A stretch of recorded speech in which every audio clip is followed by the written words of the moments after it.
Dear Katie, so much has changed, even just since you've been away. We moved into this house. I'm at a new school, and my big sister being gone for a year doesn't make it any easier.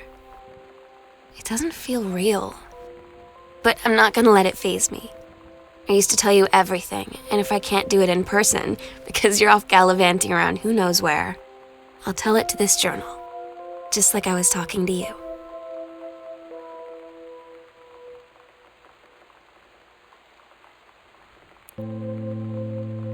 Oh my God, you are so lucky you finished high school before we moved into this house.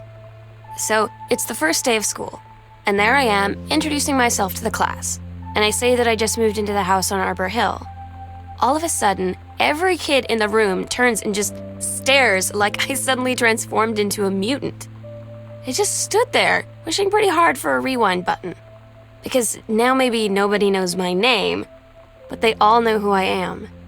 The Psycho House girl. Great. You know that feeling where the first moment you see someone, it's like they have a big gold star around them, and you have to get to know them? Well, there's this girl. I think she's a senior. She's usually dressed kind of punk, but sometimes I see her in this, army uniform, and she's always drawing in this notebook, looking so intense. I had no idea how I would ever, have an excuse to talk to her. Till I noticed she and her friends hang out and play Street Fighter at the 7-Eleven every day after school.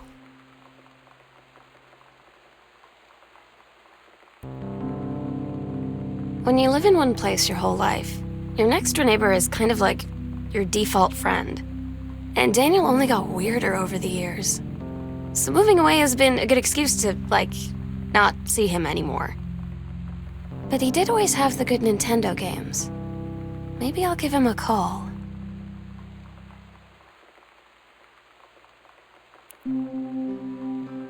So you know what they say about the best laid plans of mice and men? Yeah, turns out it applies to Street Fighter too. At least I worked up the courage to walk into the 7-Eleven and ask for a turn, but all that practice at home did not exactly translate in the wild.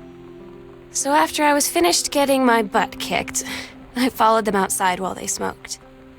And that was when she asked me if I was that Psycho House girl. But then she said she's always really wanted to see the Psycho House. Her name is Lonnie. She's coming over tomorrow.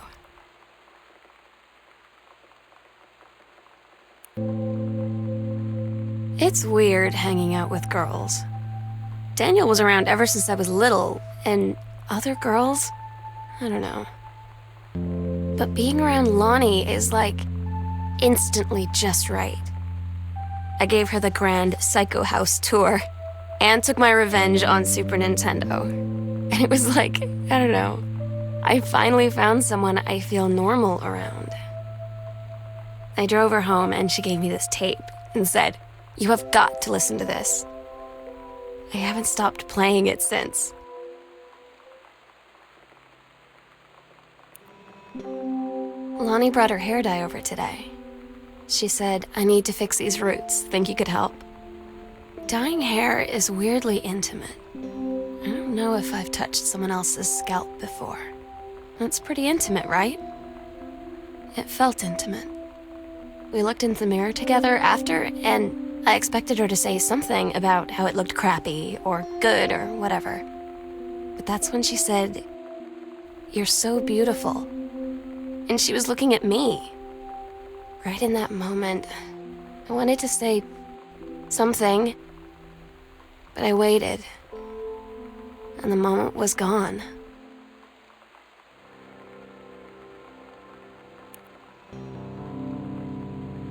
Sometimes you just have to lie to Mom and Dad. Like when Lonnie asked me to see a band with her and stay over at her friend's place in the city after. That's a lie to Mom and Dad situation. But it was so worth it. The girls on stage were just so loud and real and awesome. And everybody was moving together like one huge tide of sound. Between two songs, Lonnie leaned over and said, How do you like your first show? I was so happy. I felt tears starting in my eyes. And then she up and hugged me. I think she could tell.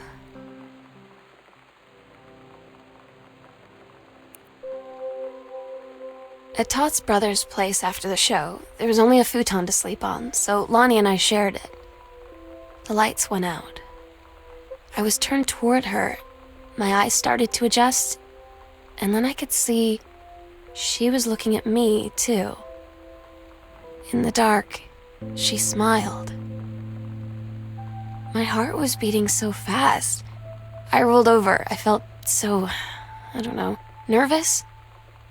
After a minute, she put her arm around me and was so close and whispered in my ear, "I really like you." I just nodded my head, and I really hope she could tell. I really hope that she meant what I think she did. I felt like a shook-up can of soda ever since. I hope we have the chance to talk before I explode.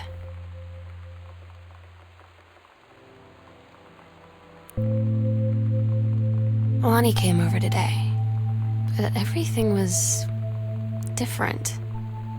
She was sitting at my desk chair, and she wouldn't look at me. Finally, I asked her what was going on. She said she felt like she'd done something wrong that night in the city. Like I must think... But I said no, there was nothing wrong. I just wanted to say... But I couldn't find the words. I felt like I was gonna cry, but I wasn't sad. She got up and sat next to me on the bed. I looked at her. Lonnie, do you think you could ever... And that's when she kissed me.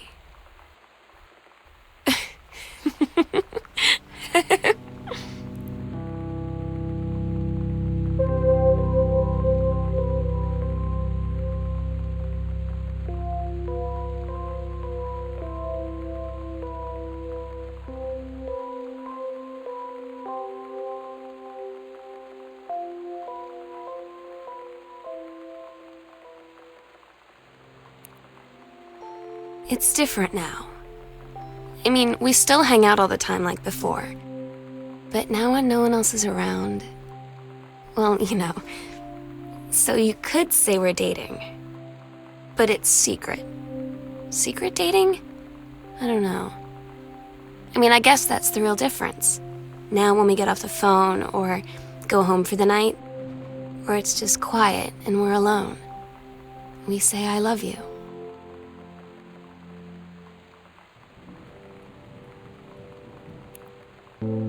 I'm so stupid sometimes. I was telling Lonnie that I got into my college summer program thing, and I was all making plans like, you should come visit me, stay in my dorm room. But she said, Sam, I ship out on June 6th. I was like, ship out? To where? She said, to basic training. What did you think I was doing all that ROTC stuff for? I guess she's been planning to join the Army right after high school since she was like 12. And I guess she's really going to do it. So I was like, after graduation, I'm just never going to see you again? She said, let's just have fun while we can.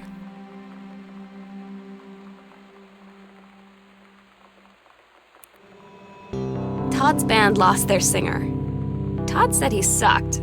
Lonnie said he got sick of Todd's shit, and he was complaining about needing a new singer. So Lonnie was like, I can sing. And they were all kind of like, you can? And she was like, probably. But she's been rehearsing with them for like a week now, and I finally got to see them play in Todd's basement today. And she's actually really amazing. I feel so proud when she's on stage. It's incredible being in awe of someone you love. So everybody knows it's like a temporary situation till she ships out in June. But till then, I'm gonna be at every single show.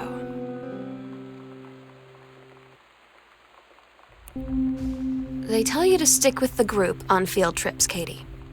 There's a reason for that. Lonnie and I snuck off on the side paths at Multnomah Falls and got a little lost. Okay, a lot lost. Like, for hours. Right before the bus left, we found a trail and came running down the path, soaked and covered in mud, shouting for the bus not to leave. The school called home. Mom and Dad said, "You didn't get into trouble like this before you met that Lonnie girl." But I don't think they know about us. The kids at school, though, I'm really afraid that's a whole other story. Stick with the group, Katie. Stick with the group.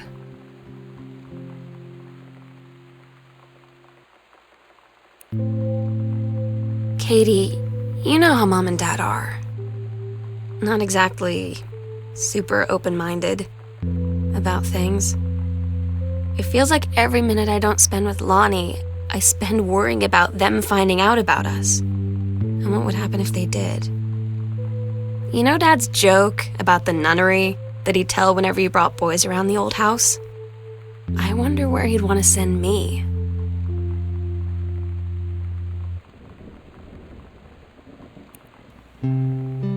I don't get Lonnie sometimes. Like, her band, and our zine, and her hair, and everything are all anti-authority. But I watch her in JROTC, and she's doing drills in perfect formation, following orders, no question. And there's all this stuff in the news about don't ask, don't tell. Like, she's going to join the army and then have to lie about who she is. She said they don't need to know what they don't need to know. Like it was no big deal. This from the girl who trashed her locker to, like, defend my honor. I've learned when to stop arguing, though. I don't think Lonnie even gets Lonnie sometimes.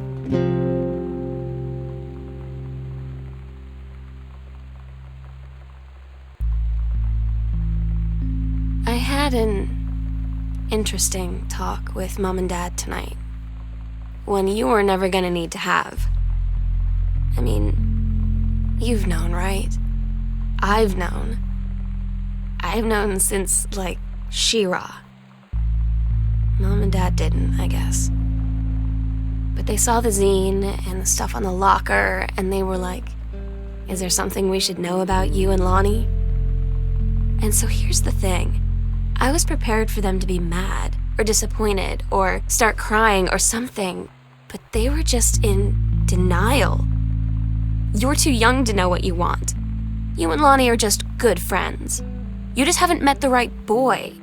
It's a phase. That's what I didn't see coming. That they wouldn't even respect me enough to believe me. Well, joke's on them, 'cause they're in for one very long phase.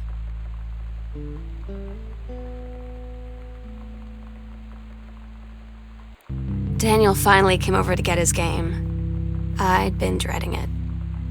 But he brought this story with him that I wrote when we were little. I started reading it, and then there I was, crying at the kitchen table. He asked what was wrong, and I was thinking about how we used to be friends, how much I'd taken for granted. But instead, I told him about school, and Dad, and Lonnie. And then how sorry I was that I wasn't his friend anymore. He gave me a hug and said it was going to be okay. And for some reason, I almost believed him.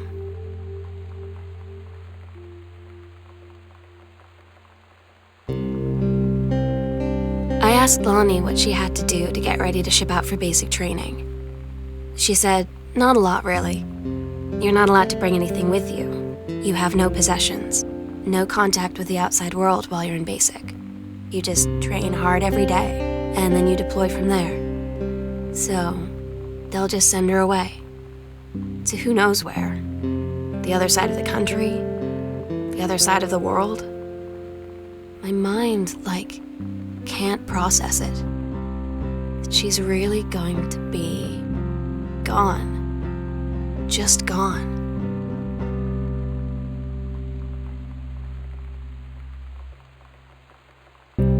Lonnie had her going away show with her band tonight. She's so incredible on stage. When she was singing, I could practically forget everything. That we only had 48 hours left. That I don't know what comes next. That I can't live without her. Then she dedicated the last song to me. And I couldn't take it. I was out on the curb in the alley, sobbing till my ribs hurt. I would follow her anywhere, Katie. But I can't. Where she's going. After a long time, she found me. She said she was sorry. She said, I wish things could be different. I just wanted to make you happy. I said, I don't think you can anymore.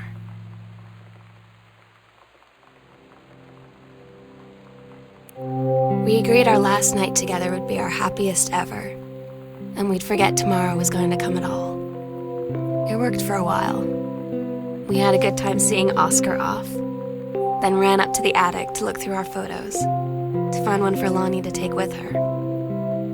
And looking at them, I realized they were all in the past, and there wouldn't be any more. And I didn't know what I was going to do. And I cried, and she held me.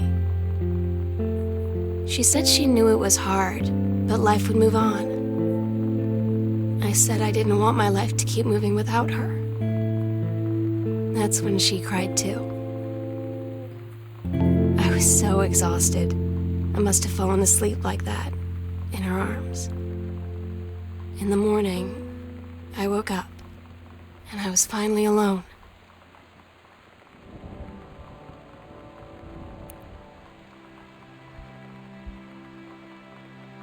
The sunset light in this house is the saddest thing I've ever seen. I just want to sleep. When I'm in the attic, it almost feels like Lonnie could still be here. She's just downstairs. I'm just waiting to hear her pull down the hatch and come running up. Maybe I'll go up to the attic and wait.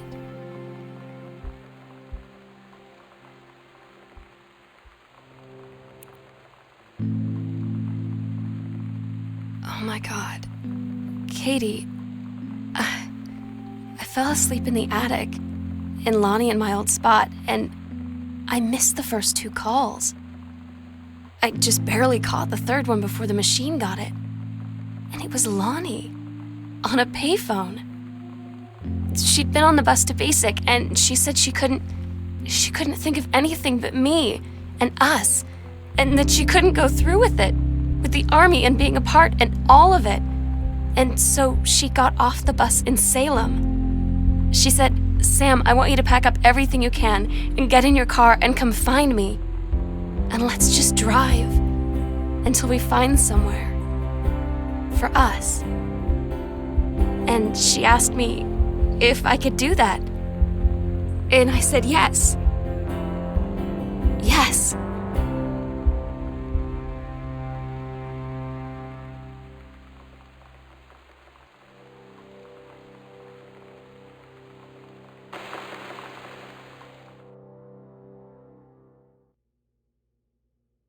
Katie, I'm so sorry that I can't be there to see you in person, that I can't tell you all this myself.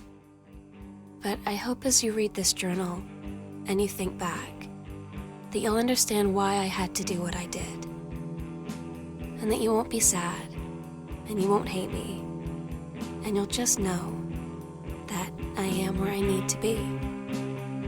I love you so much, Katie.